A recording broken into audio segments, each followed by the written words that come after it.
Folks, this would be a good time to make the draw up a little bit further.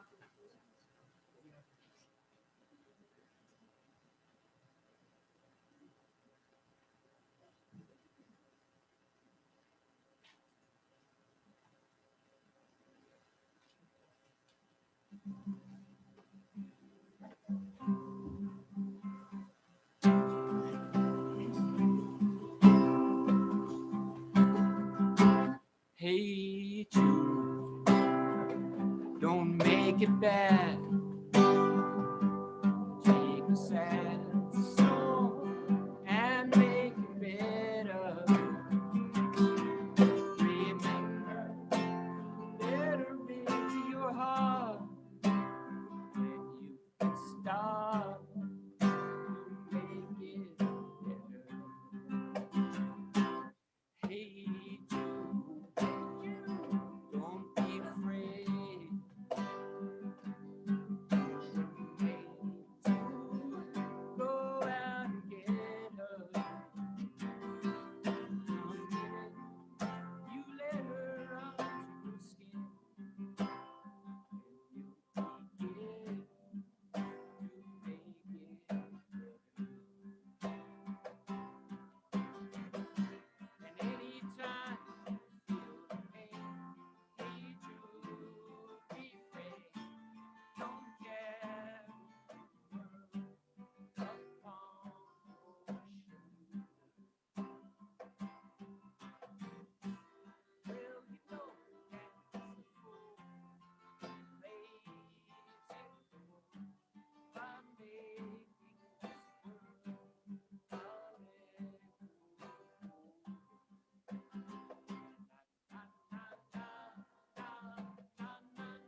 you, Hal.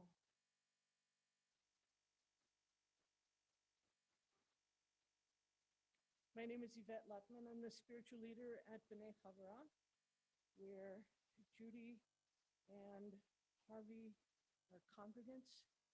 And it's, I won't say it's a pleasure, I'll say it's my honor to be here and be with you during this period of grief. Judy Cohen, 85 years old, but also 25, I would say. In meeting with the family, we kind of got going in the direction of the grandchildren. And there's 30 or 40, I think. But really just a loving relationship with husband, a loving relationship with daughters, a loving relationship with the person who I believe cuts the grass. And it didn't really matter if you were connected by blood or not. Little sister to Art Fine. So I got to hear from Rachel Fine and Janet Fine. And some of those stories, I think this is energy, that little burst there. So I wanted to kind of describe Judy in terms of relationships, because so many of us, it's about who and how do you relate to the loved ones in your life. I think this is especially important also because Judy didn't have a sparkling childhood. She had a really difficult childhood because of so many losses that she experienced. People died in her childhood. And when that happens, through no fault of anyone's, and even if there is great therapy, the person who suffers that loss, who remains, feels abandoned. Feels like there aren't relationships that you can count on. There are many times when someone may not feel safe, or especially has to be on the alert.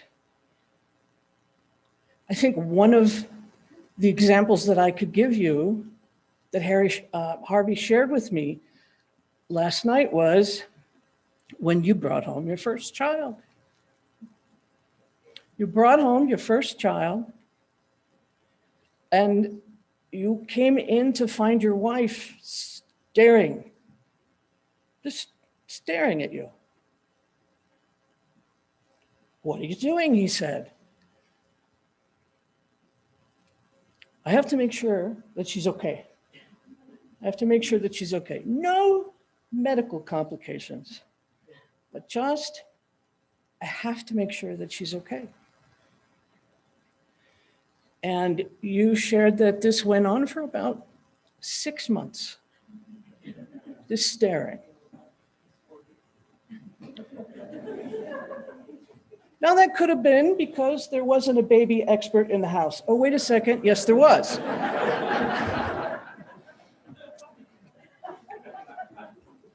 I have to be sure that she's okay. And I think that would be, I asked them to give me some bumper stickers. And I think that would be a bumper sticker. I have to make sure that X is okay. Somehow I'm responsible for their welfare, their happiness, their safety, their health. When Harvey had some difficulty and was in the hospital, everybody had to come and stay. Is that correct? Everyone had to come and stay overnight. Why? We have to make sure that he's okay. We just have to make sure. I think that was an overall theme in Judy's life. I'm not sure if it's related to the childhood full of losses, but it sure was a nice byproduct of coming through that difficult time. Daughters, I'm hopeful that I don't tell stories that y'all planned telling. And if I did, they're great stories, so you won't mind hearing them again. I think it must have been difficult to be parents as you were raising your own children. But as you were being raised as children, how much support she gave you and how she was there to listen and to encourage you and say you can do whatever you believe that you can do. As parents, it must have been difficult because, as I've heard, there must have been a lot of sabotage of you as parents. I would call it sabotage. I'll just give you one example. When the parents would say, no, ice cream's not healthy. You can't have any. It would wind up that there in the kitchen window, which happened to be open, wonder how that happened, grandchildren, there would be Dairy Queen sitting on the window ledge. So I think it must have been difficult to be parents. I'm reminded of Lucky Charms also, that coming to Dudu's house and Grandpa's house, coming to that house was supposed to be wild fun. That was the place to be, and you couldn't wait to get there. Because if you had to eat grape nuts at home, you got to eat Lucky Charms when you were at Grandma and Grandpa's.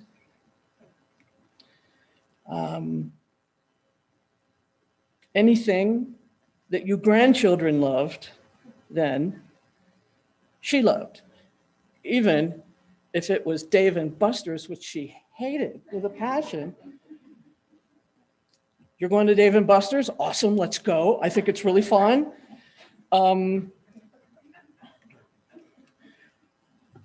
When it came time to choose mates,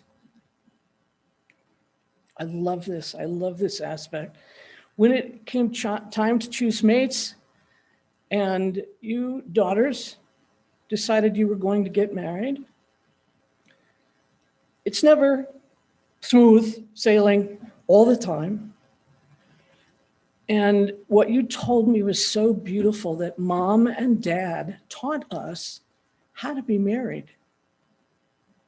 How do you learn how to be married? Because supposedly you're only doing it once, right? So when you start is when you start, and so you're always learning along the way. But in this case, your mom and dad showed you what it means to hang in there, to do give and take, and learning that sometimes it just ain't about you. It ain't. I love that. I love that aspect of Judy. Jewish ritual, Jewish prayer wasn't her thing, I don't think. Or maybe it was just me, but that could be. Jewish prayer wasn't her thing necessarily, but Jewish tradition, Jewish home, Jewish family, those were so essential for her. And think about Passover. Passover is a lesson. It's curriculum. It's a lesson plan. She went at it. Apparently, it was drunken debauchery in a way that made everything fun while you were still learning. Shabbat dinner. The teacher came out in her very, very often. I'm wondering if that's what made her such a good listener. the ability to lilamod, to study, ulalamed, to teach. Family, family, family. One of the things that I very often ask of those who have lost someone is, you know, they're not here anymore. They can't put the energy into the world that they used to put in. So how do we continue what was most important to them, how they did tzedakah, how they affected and impacted our world? And I would say it's family, family, family. That lesson and holding on to that. And it's a good lesson for all of us to take away. Hal?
I would like I believe it's all of the husbands. Oh, daughters. Okay.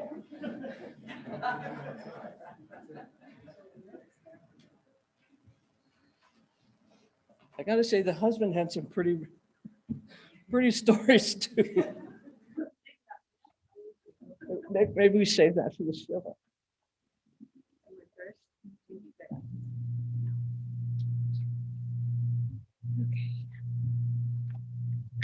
Hi, everybody. Welcome and thanks for being here. Judy gave us a lot of wonderful choices with our lives growing up. But what wasn't a choice was how we lived and accepted each other as a family, both those in our immediate family as well as our extended family. She taught us the virtue of undying loyalty and to support family members, even if we were frustrated, angry, or disagreed with them. This philosophy of unconditional love was not her request, but her expectation. We sisters all adhered to that. And when we became parents, we realized how valuable this approach is in raising children with strong identities within a loving, supportive community. I just think of my mom as a true matriarch.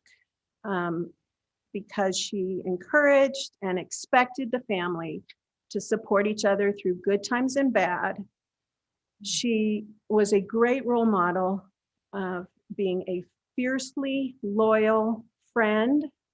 One of her friends who is here, more than 80 years a friend, sister, aunt, mother, and wife. She also instilled in us her love of animals and nature. Judy's appreciation of the natural world would put her in situations where she was genuinely out of her element, often in a getup of many colorful layers and over-the-top gear. But she would not be denied the chance to experience the unique wonders of nature she was there to experience. Judy never learned to swim because when she was a child, swimming pools were thought to be unsafe because of the polio epidemic. But there she was on family trips, snorkeling in Hawaii, whale watching in Baja, and canoeing in Alaska to see exotic wildlife and plants. Picture Judy standing in the ocean, not swimming, with a vest life preserver, a tube life preserver, goggles, snorkel, and flippers, and of course, perfect lipstick. It was quite a sight, and really made our family trips memorable. She also loved all plants, and I remember her calling to tell us proudly about her night blooming cereus. It's a plant in her greenhouse that blooms once a year for a single night. It's a pretty magical experience. And actually, once she figured out how to use her iPhone, we all got to see it on the phone. And this inquisitiveness and enthusiasm also carried over to her teaching. Some of my most special memories of my mom are the times we spent together recently in my elementary art classroom. She would drive up once a week to Boulder and volunteer. Once we determined who was in charge, and she let me believe it was me, we had a great time together. We both loved the joy and fun and just being silly and goofy with the kids and teaching of small children. She knew exactly which kids needed her help instantly and gave them the undividing attention and love they needed. Judy shined as a teacher and worked with kids as long as she could. In fact, she was so gifted in teaching, she even taught her dog Winston what yellow is. This is true. Being an educator was instinctual for Judy, as was her love of art and design. Through her, I received the gift of perfect penmanship, which I then used to forge her signature. And later on, drawing skills and the appreciation of visual beauty. These strengths and skills have guided my career choices and are great sources of happiness in my life, which I am extremely grateful for and always will be. Judy had a great sense of style and design, creating a beautiful home to grow up in and always carrying herself with poise and grace, even in her final days. We all admired her great intellect and referred to her as Werner vocabulary. She knew every word, so many words. We will all miss her dearly, as she was always there for us. She was our invisible safety net. We will remember her great strength, wisdom, perseverance, generosity, beauty, and humor.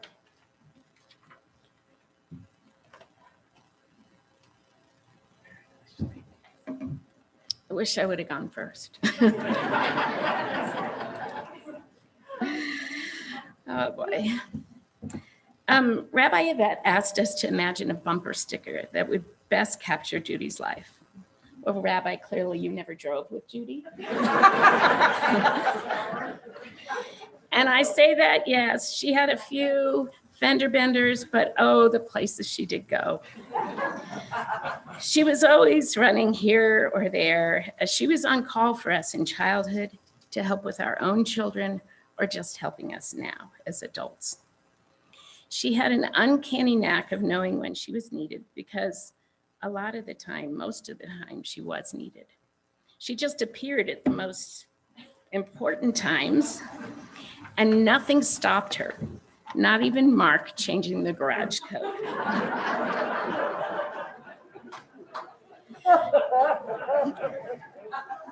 Many times.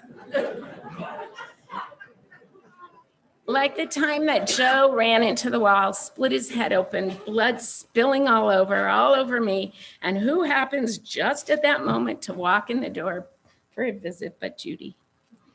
Or the time Mark and I received the call confirming a cancer diagnosis for me. There was Judy. And of course, there were times we called for help to pick up someone from school, even though Sophie liked to stay there till sundown many days. Have help with home decoration, cooking, yes, even cooking Dad.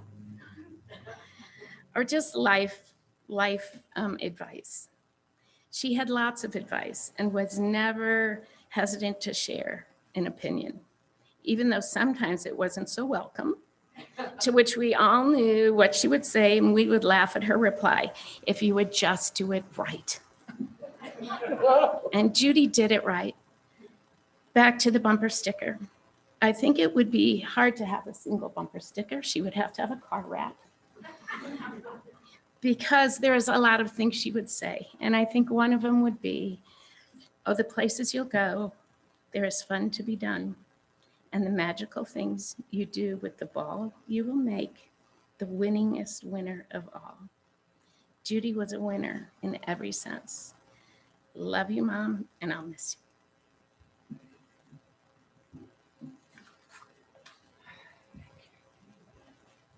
Baby daughter.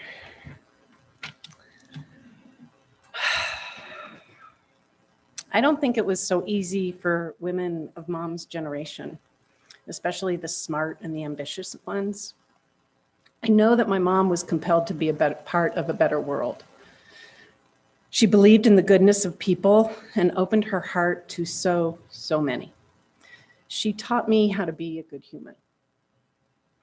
When I was 13, Mom went back to school to get her master's degree. I remember joining her at the school as her guinea pig for reading lessons or examinations. It never occurred to me before recently, my friend pointed out to me that Mom was one of the first of our mothers to go back to work in 1978. I can't imagine the juggling was easy because my father worked a lot, but she obviously did a pretty good job because I also remember that Mom was always there at the most important times. Things that I'll miss about my mom: her smile and sparkling eyes, her raised eyebrow, her army rub, her wisecracks, her command of the F word,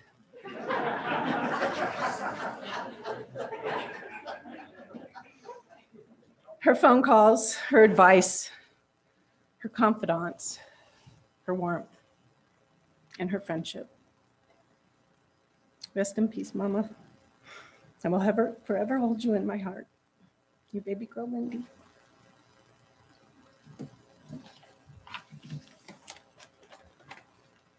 Thank you.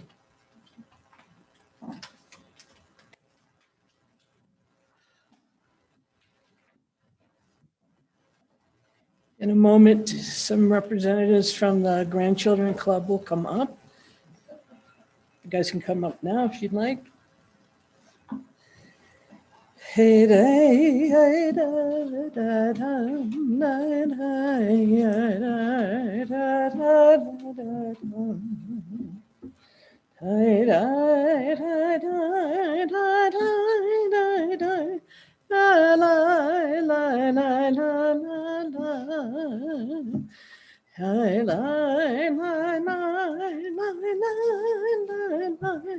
La la ya da la la.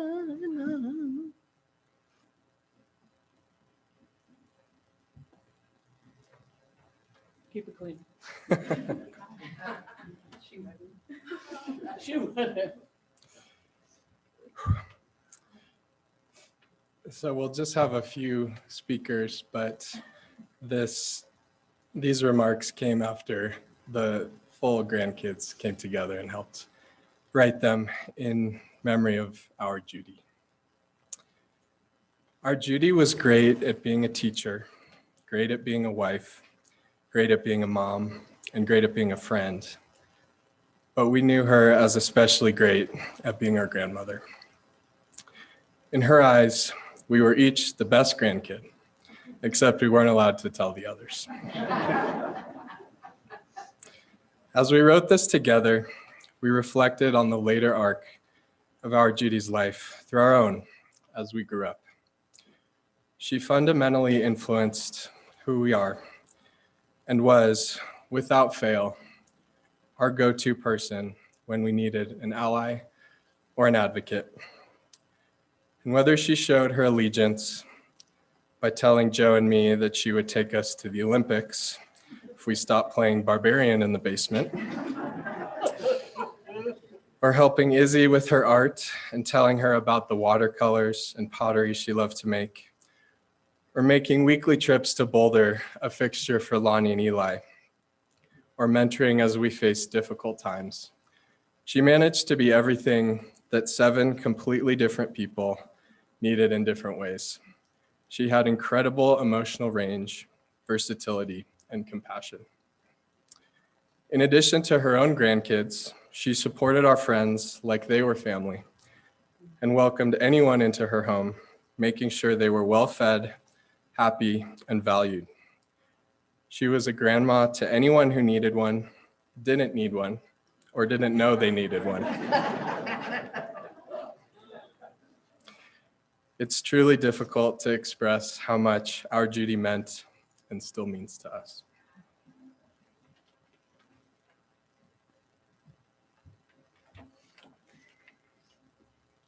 Our Judy was an incredible grandmother, but she was so much more than that.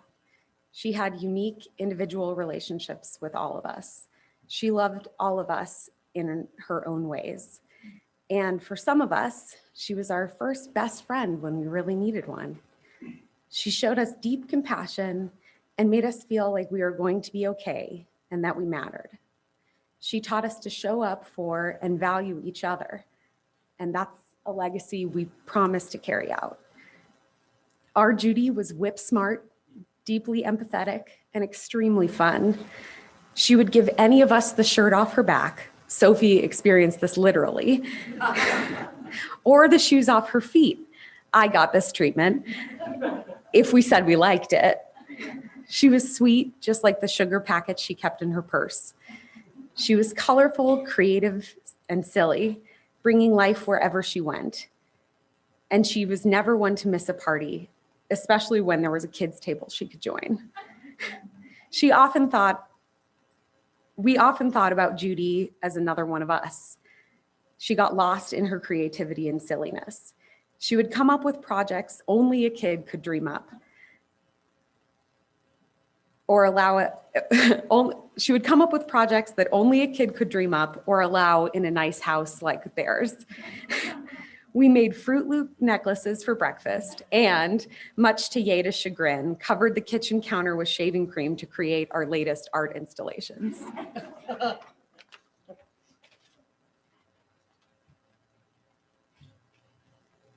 Each one of us has been shaped by the incredible team that was Judy and Yeda. They worked hard together to build an environment that nurtured our hearts and our minds. They taught us to be curious and to always be learning, but never to be too serious to get lost in play or big belly laughs. Because of their investments in us, every door has been left open. Our Judy never made us feel like we owed her anything in return, except letting us know when and where our basketball game was that week, the name of the teacher or bully who wronged us most recently, or most importantly, latest gossip about our dating lives, which continued up until the day she passed. We are so grateful to have benefited from the freedom to learn and to be confident risk takers because of the safety net that we have always had. We fully and enthusiastically accept the responsibility of carrying on such an immense and kind legacy with humility and love. We love and already miss our Judy so very much.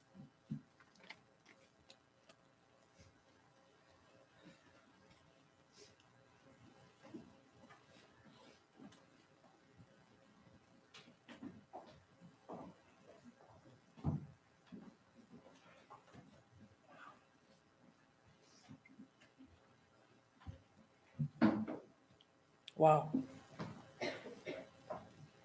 You know, sometimes I do a funeral and I ask if the grandchildren would like to speak, and the parents always say, no, I don't think so. They didn't have a relationship that much, or they have lived across the country, and how blessed the two of you have been, Harvey, to have such a safety net, such a string of lights. Call it kavod to you guys.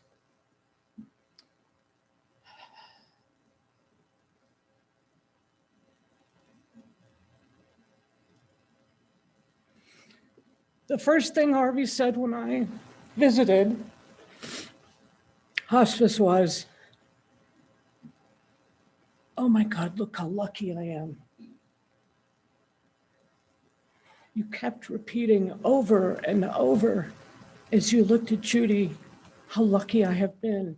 As you looked at your daughters, how lucky I am. And as you sit and listen to your grandchildren, how much more luck I will have. A string of lights.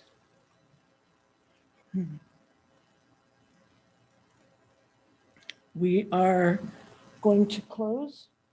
Hal, if you would please give us something to make our drive by. Shiva will be in person at the family's home.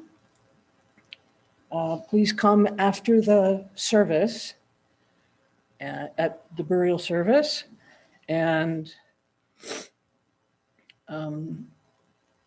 visit Meal of Consolation, and then the official service, Shiva service, will be at 6:30. Jim will give us the instructions for how to get to this cemetery. It's a pretty cemetery. I encourage you all to come. It's gorgeous. The setting and the history that's there. So we'll let Ken give the instructions, and then you'll close. We'll let the instructions be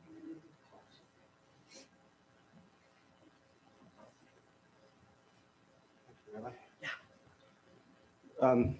At the conclusion of the service, we won't have an escorted procession to the cemetery, but you're all invited. And I'll ask you to remain in your seats as we escort the family and the casket out. And at that time, I'll call for the pallbearers. Okay? Thank you.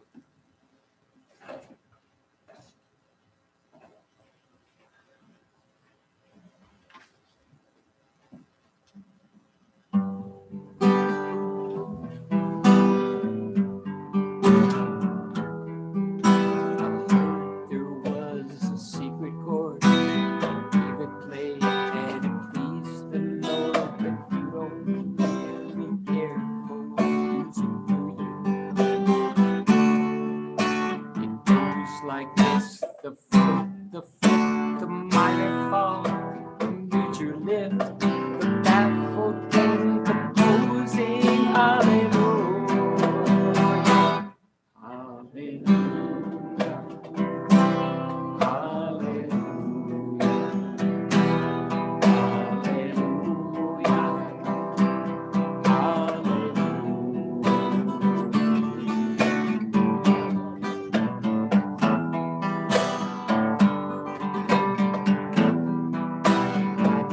best. It wasn't much, couldn't feel, so I tried to touch. I told the truth, I didn't come to fool you. And even though it all went wrong, I'll stand before the Lord of Song with nothing on my tongue but hallelujah.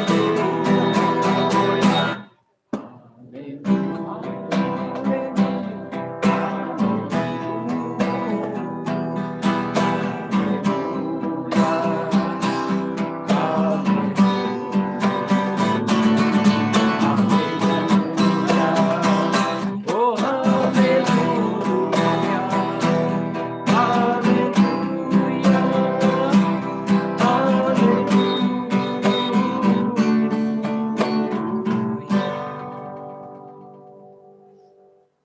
Thank you for being present. Please follow us to the interment.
cemetery.